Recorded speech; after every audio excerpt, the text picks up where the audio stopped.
Do you have any questions for Frank? How about questions for Frank? Mr. President. For Frank? Mr. President? Yes, on Social Security. Please. First and foremost, this was a major campaign promise that you had. 2023, it was one of the first Agenda 47s that you put out. It was titled, "We Must Protect Medicare and Social Security." Why was this important for both of you to get done, and given the fact that it'll impact millions of lives?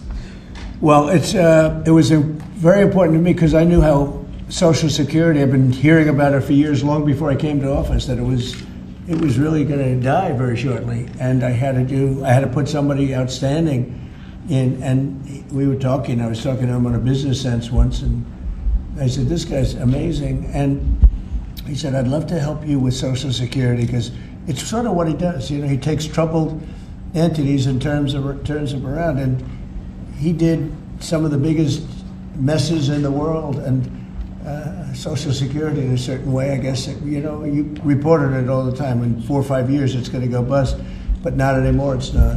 And he's got it turned around so well. The proclamation helps. All of the things we've done help.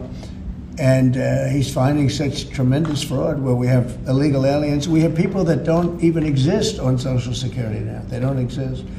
And what it does, it makes it totally secure and powerful for the people that are on it and need it. And we're very proud of the job he's done, one of the best. Kara Castro from Lindell TV. How are you today, sir? Democrats like Bernie Sanders and Elizabeth Warren continue to peddle the lie and the claim that you're trying to cut Social Security, despite your repeated promises to protect it. Why do you think they keep pushing this misinformation and literally terrorizing the elderly in America that sadly keep watching the very misleading mainstream media? I love your question. I should have called you almost first, but I love his questions also, always. But it's such a good question. It's so vicious what they do. Elizabeth Warren said she was an Indian. We call her Pocahontas. She's a liar. She lied her whole career. Based on the fact that she was an Indian, she was able to get into certain colleges, get certain jobs, get into certain universities to work there. She's a liar and a mean person. She's a nut job. I watched her the other night. She's all hopped up endorsing a communist in New York City. And she was all excited and jumping up and down. She's got to take a drug test. She really does. She's got to take a drug test. There's no way somebody can act that way and be normal. What she's done to our financial institutions, he destroys people. You know that you had a lot of great banks in the Midwest and banks that loaned to farmers and others, and they went out of business. She put them out of business. Stone cold mean. Banks that were open 150 years, family banks that supplied the farmers and manufacturers and others, and she put them out of business. She's a mean, horrible human being. Bernie Sanders is Bernie Sanders. I don't mind him so much. He's just a liberal guy, very liberal guy. He's a wacky guy. He's still sharp. I got to tell you, he's 86 or 87 or something. He's still sharp. You compare that to Joe Biden, it's, sort of what happened. So I don't mind Bernie Sanders. With him, you know what you're getting. You're getting a guy, he's a nasty guy, but he's somebody that, I don't know if I call it a fastball, but he's able to throw the ball pretty well. He's okay. I watched him the other day. He was totally on the opposite side of things. I will say this, the biggest issue right now, and an issue that's really taken hold, is crime, stopping crime in the cities, and the Democrats are fighting the stopping of crime. So I think that's like men playing in women's sports is okay, or transgender for everybody okay. But this is a bigger issue. This is the biggest of all issues. Crime is rampant in D.C. It's rampant in our generally blue-run cities, and they've got to do something about it, or they're never going to win another election. And instead of calling me a dictator, they like to say Trump's a dictator. Trump's a dictator. Well, I had calls from many, many friends, including Democrats. I have a lot of Democrat friends, but they're normal people. And they were thanking me so much for what I'm doing in D.C. They feel so safe already. And at the border, we had 0 people come in, and this is done by a liberal group. They're the people that do it. I have nothing to do with it. 0 people in 3 months. We had 0, 0, and 0 for 3 months. And last year we had millions of people pouring in from all countries, from jails, from drug addicts, gang members, drug dealers by the thousands and thousands. 11,888 murderers, half of whom committed more than one murder. They flowed into our country, and for the last 3 months we had none. And I didn't get, remember when Joe Biden used to always go, I need legislation, I had no legislation. I just said we're closing the borders, and the whole world understood it because they respect your country again. They really respect this country again. They didn't respect it. When he said it, it didn't mean anything. But now they know it meant a lot. And Mexico does what we tell them to do, and Canada does what we tell them to do, because we have the two borders. We have the northern border, the southern border, and they were both horrible. But now it's some people say it's a miracle. Well, what Frank has done with Social Security also is something very special. But what we're doing with crime, which will be your next question, I guess, that's because everyone's they're afraid. Half of the people here, maybe all of the people here, most of you live in D.C., you are petrified to go out. And you're liberal, and if you're liberal, you're going to have to change. You're Democrats, you're going to have to change your ways. So we will have crime under control very shortly in D.C., but they're record numbers. And sadly, what I guess the mayor did, but whoever it was, they asked the numbers to be fudged so that it would show less crime than the fact. The fact is, it's worse than it's ever been, and we will have it just like we did at the border, where with borders are totally in great shape right now, the best ever, record-setting shape. We'll have the crime situation solved in D.C. very soon.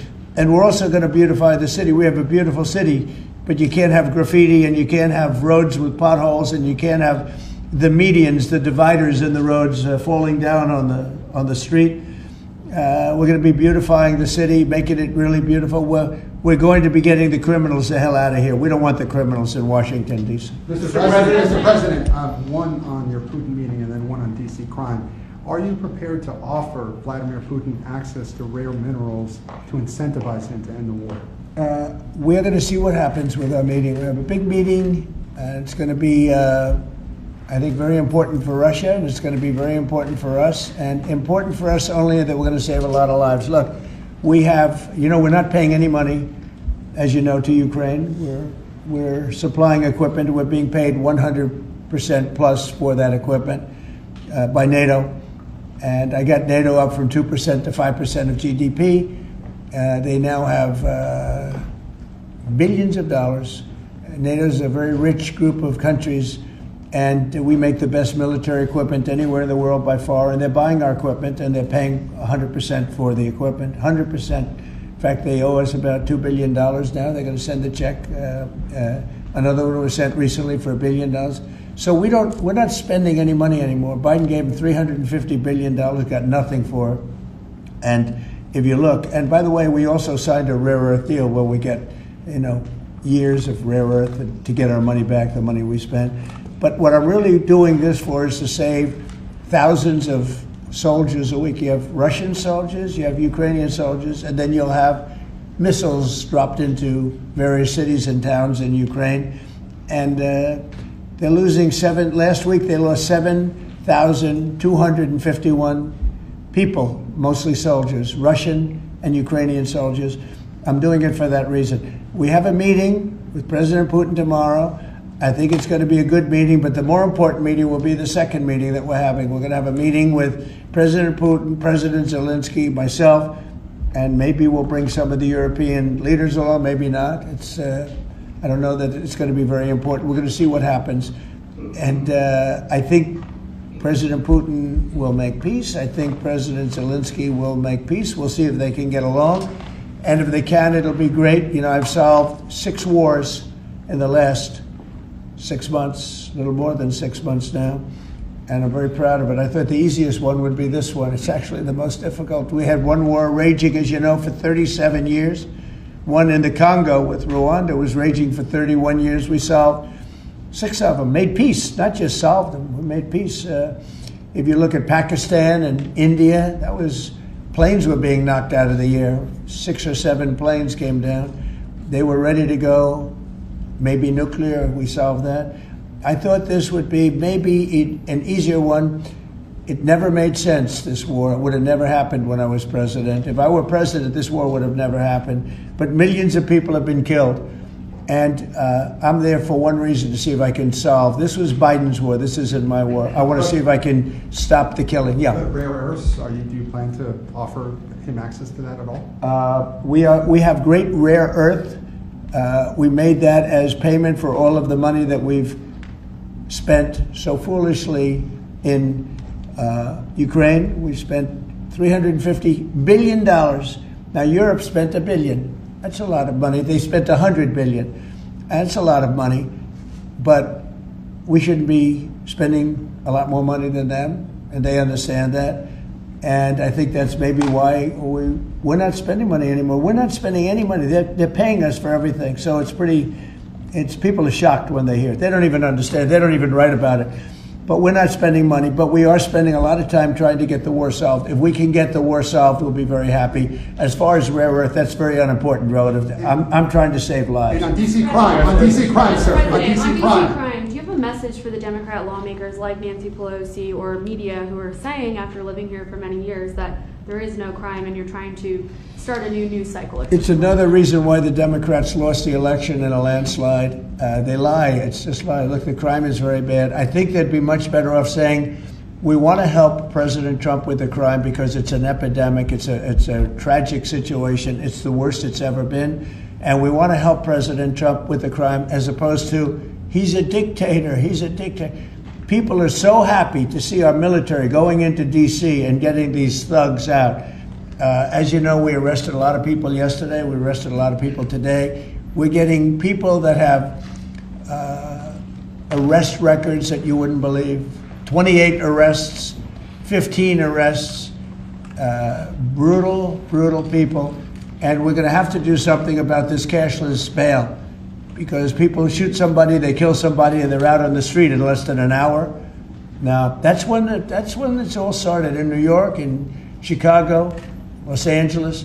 You take a look. If we didn't go to Los Angeles to help this incompetent governor and a mayor that doesn't know what the hell she's doing, if we didn't go to Los Angeles, you wouldn't have a big part of it burned down. The other part of it would have burned down too. You would have not had, I don't think you would have been able to have the Olympics. We have the Olympics. I have a lot at stake with that, because I'm the one that got the Olympics. I got it in my first term, and I was saddened because I got it for what would be my third term, okay, which turned out to be second term. And the Olympics, it's a great honor, but I felt badly because I said I won't be president when the Olympics came. Well, through circumstance, I am president. I want to make sure the Olympics is great, the World Cup is great, and the 250, maybe the most important of all, is the 250-year celebration is great. So what's happening is we will work very hard. You would not have had, I don't believe that if I didn't send in the troops, I don't think you would have had Los Angeles in condition to have the Olympics. I think you would have had to tell them, I'm sorry, you're going to have to go someplace else.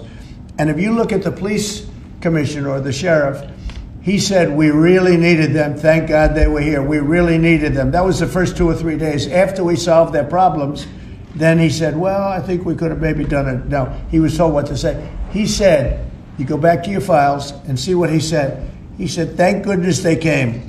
If I didn't go and put our military there, or National Guard in that case, and we'll go military if we have to, but the National Guard went there. They were very effective. If we didn't do that, I don't think you would have had the Olympics in Los Angeles. The place would have been just like the 25,000 houses that burned down, where, by the way, the governor ought to focus on getting their permits. You know, the federal permits are given. Those are the hard ones, and they were given a long time ago.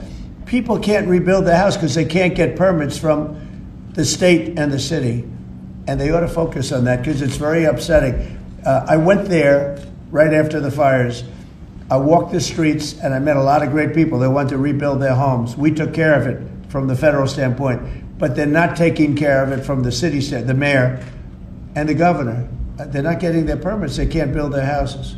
Mr. President, on DC crime. Go ahead, please. Mr. President, Thank you. Do you think this summit and the incentives for peace you are putting on the table could end up rewarding Putin for his invasion of Ukraine? And what kind of signal do you think that could potentially send to other aggressors? No, I don't think it's a reward. I think that what we have is a situation that should never have started, should have never started. It didn't start under me, and for 4 years it wasn't even discussed. And I could see it was going to happen after I left. I could see what was happening. Everything that we did was wrong. Everything that was done was wrong. Everybody's to blame. Putin's to blame. They're all to blame. This is a war that would have never happened. The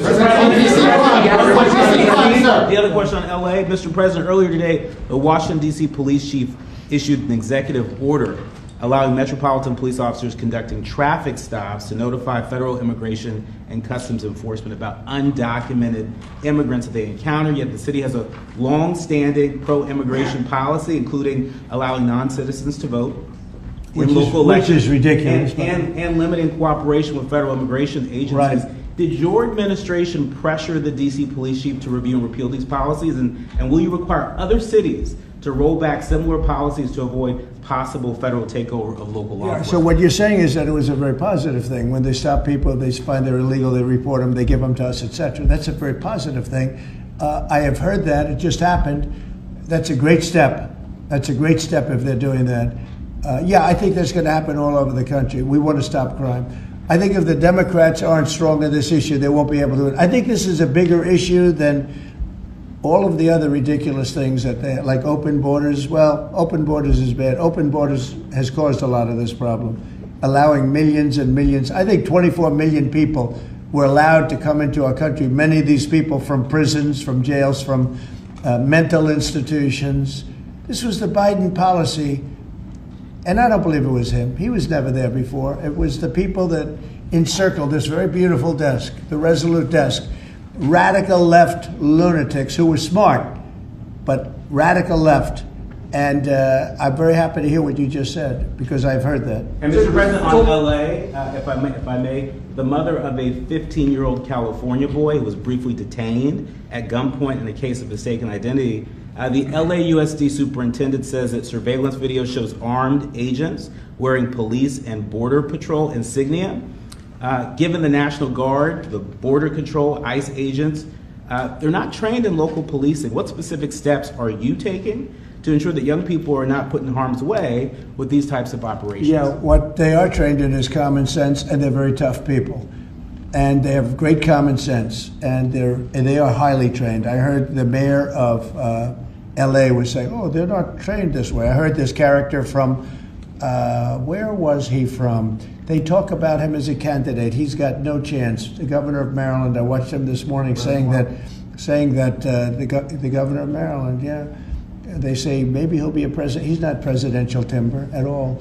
But I heard him today talking about how the National Guard or the military is not trained in police, but they're trained in common sense, and they're trained in not allowing people to burn down buildings and bomb buildings and shoot people and all of the things. So they've done a great job. Again, if we didn't send them, and very importantly, if we didn't send them into Los Angeles, the rest of Los Angeles would have been burned down to the ground. When you look at Minnesota, Minneapolis, I sent them into Minneapolis because the governor wouldn't make the call. If I didn't do that, you wouldn't have a Minneapolis. It wouldn't be, I don't think it would be existent today. You remember the famous scene burning over the CNN anchor's shoulder? He said, everything seems to be very peaceful. And behind him, the whole city's burning down. So you had the whack job governor who ran for vice president and made a fool out of himself. You would have had, I saved that city, I'll tell you, I saved that city. So the bottom line is these are very tough people that are trained in a thing called common sense, and they're also trained in doing what we're talking about right now. And you watch crime stop, but you wouldn't have Los Angeles, it wouldn't be existent today. We would have had to cancel the Olympics if I let that go on. Mr. President, will you pressure Israel to allow journalists into Gaza to cover the humanitarian efforts the U.S. is pursuing? And I'd like to see that happen, sure. Would you pressure? I would like to see it happen. I would be very fine with journalists going in. It's a very dangerous position to be in, as you know, if you're a journalist, but I would like to see it. And on tariffs, Brazil, Mexico, and Latin America are getting closer to China, and they say it's partly because of the tariffs you're imposing those countries. Are you concerned them getting closer to China? No, not at all. I'm not concerned at all. They can do what they want. None of them are doing very well, and what we're doing in terms of economics, we're blowing everyone away, including China. We're doing better than any other country in the world right now. Brazil has been a horrible trading partner in terms of tariffs. As you know, they charge us tremendous tariffs, far, far more than we were charging them. We weren't charging anything, essentially. And Brazil has some very bad laws happening where they took a president and they put him in jail, or they're trying to jail him. And I happen to know the man, and I will tell you, I'm pretty good at people. I think he's an honest man. I think what they've done, this is this is really a political execution that they're trying to do with Bolsonaro.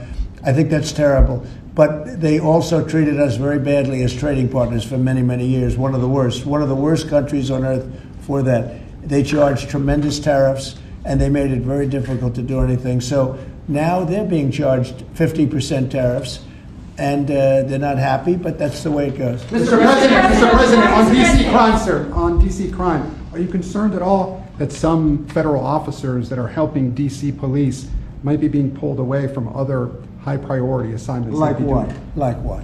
Terrorism, for example. Oh, really? Terrorism? They'll stop terrorism as part of what they're doing right now. No. The soldiers that we have, first of all, we have plenty of them, long beyond that you have here.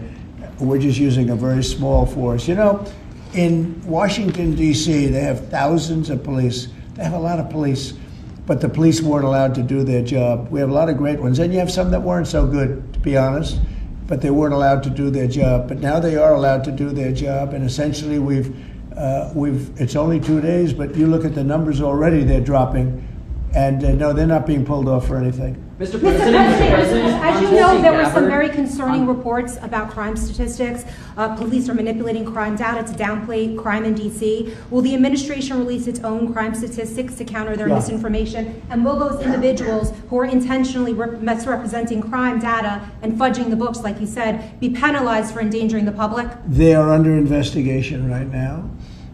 They are giving us phony crime stats, just like they gave other stats in the financial world, but they're phony crime stats. And Washington, D.C. is at its worst point, and it will soon be at its best point. You're going to have a very safe, you're going to have a crime-free city. I mean, I say that. You're going to have virtually a crime-free city. And these are strong men, but the criminals are strong men and women, but they're strong men. And these are people that don't play games. We're not playing games. These are criminals we're dealing with. And they treated people. They took one of the people that worked for us the other day. You saw the beating, the pounding, 10 against 1. And they pounded the hell out of him. He's lucky to be alive. He's barely, almost killed. And we're not going to have that happening, please. Tulsi Gabbard declassified more documents last night related to the Russiagate hoax. She's doing a great job, by the way. That was another fake story. I'm very happy with the job she's doing. That's right. They declassified some terrible documents talking about Democrats and what they did. Yeah. Radical left lunatics. It showed that then DNI James Clapper sent out emails to IC officials saying that it would be a team sport to push then the debunked 2017 ICA report, and that it might need them to compromise on their normal modalities. What's your reaction to the latest declassification? And in your view, sir, what does real accountability look like for the players involved? It's incredible what we're finding. Absolute proof of guilt. And we'll see what happens. But Clapper and Comey and that whole group of criminals, they're criminals. And they made it very tough. They did the fake Russia witch hunt that lasted for 2 years.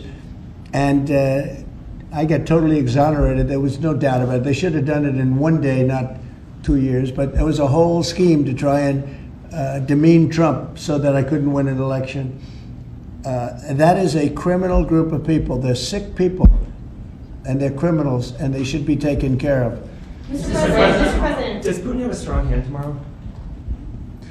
Well, he came to our country, and I heard CNN fake news talking about that was a big win for him. Normally, you would say the opposite, but they said, oh, it's a big win that he came here. Normally, we would say the opposite, he came here. I think that President Putin would like to see a deal. I think if I weren't president, he would take over all of Ukraine. It's a war that should have never happened. Mr. President. If I weren't president, in my opinion, he would much rather take over all of Ukraine. But I am president, and he's not going to mess around with me. Mr. President, on Russia, Mr. President, would you support or agree to reducing NATO troops in Europe, in countries like Poland, in order to get Russia to agree to a peace deal? That hasn't been put before me, and I'll think about that for later, but it has not been put before me. Go ahead. Is anything less than an unconditional and immediate ceasefire a victory for the U.S.? Tomorrow? Yes. Well, tomorrow we'll see. I say, I don't know where that comes from. It's sort of not a good question. I would say that tomorrow, all I want to do is set the table for the next meeting, which should happen shortly. I'd like to see it happen very quickly, very shortly after this meeting. I'd like to see it actually happen maybe in Alaska, where we just stay because it's so much easier. But I think that it's going to be very interesting. We're going to find out where everybody stands, and I'll know within the first 2 minutes, 3 minutes, 4 minutes, or 5 minutes, like we tend to find out whether or not we're going to have a good meeting or a bad meeting. And if it's a bad meeting, it'll end very quickly. And if it's a good meeting, we're going to end up getting peace in the pretty near future. Okay? How about one more? Thank you, Mr. President. On the Smithsonian, I know that your administration is seeking to weed out a lot of this left-wing spin that's in the museums, but we're seeing from people like Brian Stelter or other commentators that they're insinuating that you are trying to change history according to your narrative. What's your response to that, and is there anything you'd particularly like to do? Well, we want the museums to treat our country fairly. We want the museums to talk about the history of our country in a fair manner, not in a woke manner or in a racist manner, which is what many of them, not all of them, but many of them are doing. Our museums have an obligation to represent what happened in our country over the years, good and bad, but what happened over the years in an accurate way. Thank you very much, everybody. Thank you, press. Thank you, press. Thank you. Thanks, guys. Headed out right here. Thank you, press. Thanks, guys. Head out right this way. Right this way. Thanks, guys. Keep coming. See the video of the sandwich thrown at the officer? Thanks, guys. Thank you, press. Thank you very much. Thanks, guys. Thank you, press. Let's go. Let's go. Thank you, press. Thank you. Thank you. Keep coming. Here, Alex, you can go right here. You can go. Okay. Thank you. Thank you, fellas. Hope you made it look good today, fellas. Sir, can I have you look right over here? Yeah. Thanks, guys. Keep going. Keep going. Thank you. Thank you.